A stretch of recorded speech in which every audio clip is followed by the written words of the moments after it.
All right, in this problem, we want to calculate the pH of a buffer solution that's made by mixing together 0.35 molar HF and 0.25 molar KF. So we'll write down our concentration of HF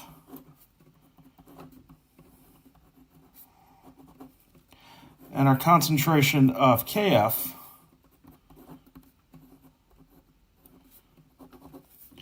And we also know that the pKa is going to equal 3.17.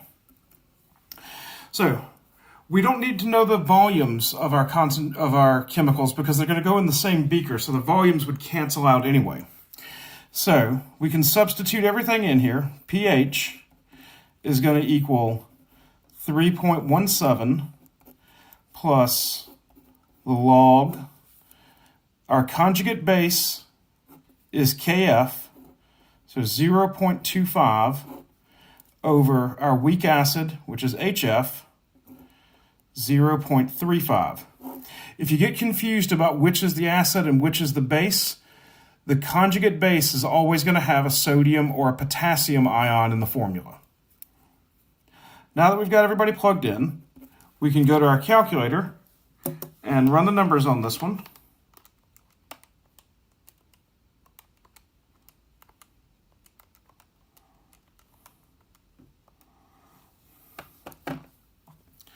And we see that our pH is 3.02. So one thing to keep in mind for this, if the concentration of our acid is bigger, the calculated pH is going to be more acidic than the pKa. If the concentration of the base is bigger, the calculated pH is going to be more basic than the pKa. So if concentration weak acid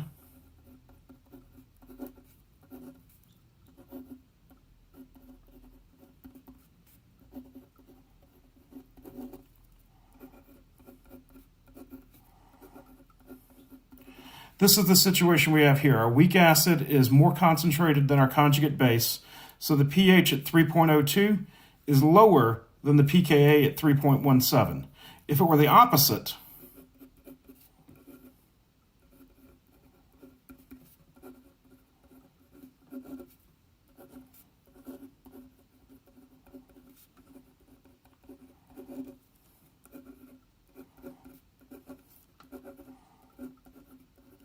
then our pH would be larger than our pKa if the conjugate base was larger than the weak acid.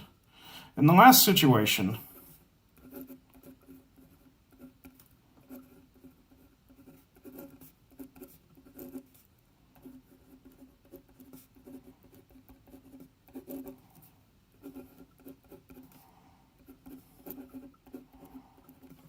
if the conjugate base and the weak acid are equal to each other, our pH will always equal the pKa. So just a couple of tips there at the end so you can make sure that the answer you calculate makes sense.